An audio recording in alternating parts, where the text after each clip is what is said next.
Hallo, mein Name ist Igor, ich komme aus der Ukraine und ich lerne immer noch Deutsch.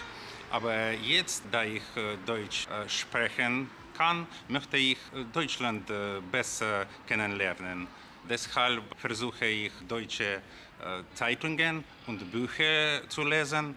Außerdem schaue ich verschiedene deutsche Nachrichten, YouTube-Kanal, Podcasts an, zum Beispiel Easy News Time. Das hilft mir, mein Deutsch zu verbessern. Willst du dich in Deutschland integrieren, dann hilft es, die Nachrichten in Deutschland zu verfolgen. Das kannst du zum Beispiel mit mir. Ich erkläre dir die Nachrichten zu Politik, Wirtschaft und Kultur in einfacher Sprache. Mit mir kannst du die Nachrichten hören, sehen und mitlesen. So lernst du gleichzeitig auch Deutsch. Es ist aber auch wichtig, viele verschiedene Perspektiven zu kennen.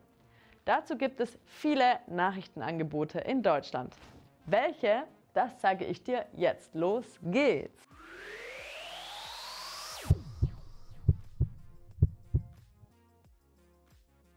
In Deutschland gilt Pressefreiheit. Das bedeutet, dass alle Medien über das berichten dürfen, was sie wollen. Sie dürfen ihre Meinung sagen. Niemand darf sie zensieren. Leider gibt es aber oft auch falsche Nachrichten. Das nennt man auch Fake News. Und die sind gefährlich für eine Demokratie wie Deutschland. Öffentlich-rechtliche Medien. Um das möglichst zu verhindern, gibt es in Deutschland die öffentlich-rechtlichen Rundfunkanstalten. Dazu gehören die Anstalten des ARD, des ZDF und das Deutschlandradio.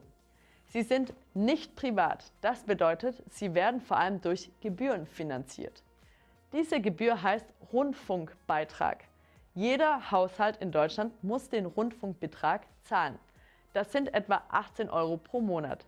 Es sei denn, du kriegst zum Beispiel Sozialleistungen. Die Öffentlich-Rechtlichen produzieren zum Beispiel die Tagesthemen, das Heute-Journal oder das ZDF Morgenmagazin. Du kannst die Nachrichten im Fernsehen oder im Internet anschauen. Es gibt auch den ZDF Kinderkanal, kurz KiKa. Dort werden in der Sendung Logo die Nachrichten für Kinder erklärt. Deutschlandfunk hat eine Seite mit Nachrichten in leichter Sprache zum Hören und Lesen. Alle Links stehen hier unten in der Beschreibung.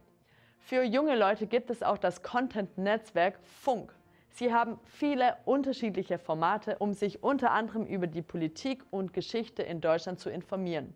Die Formate gibt es aber nur auf YouTube, Instagram, Facebook, Snapchat, TikTok und auf der Webseite.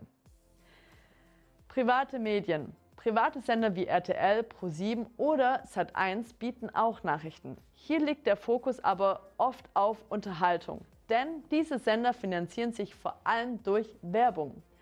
Private Sender sind gut, um einen leichteren Einstieg zu den deutschen Medien zu bekommen. Zeitungen. Oder liest du lieber Zeitung? Dann gibt es zum Beispiel die Süddeutsche Zeitung, die Frankfurter Allgemeine Zeitung, die Zeit, die Welt, der Spiegel, die taz oder die Bild-Zeitung. Hier solltest du allerdings aufpassen, denn nicht alle diese Zeitungen sind politisch neutral. Podcasts. Oft bieten die Zeitungen und Sender auch Podcasts an, um die Nachrichten zu hören. Es gibt aber auch den Podcast News in Slow German. Hier werden die Nachrichten in langsamem Deutsch diskutiert. Andere Sprachen. Interessierst du dich für die deutschen Nachrichten, sprichst aber noch nicht so gut Deutsch? Dann gibt es auch Angebote zu deutschen Nachrichten in anderen Sprachen. Zum Beispiel gibt es The Local mit Nachrichten zu Deutschland in Englisch. Oder es gibt WDR for You mit Nachrichten in Deutsch, Arabisch und Persisch. Die Deutsche Welle bietet Nachrichten zu Deutschland auch auf Spanisch, Ukrainisch und Russisch an. Jetzt möchte ich von dir wissen, wie informierst du dich über die Nachrichten in Deutschland? Oder interessiert es dich nicht so? Schreib es in die Kommentare und teile deine Erfahrungen mit den anderen. Das war's und denk dran, alles wird gut. Bis dann!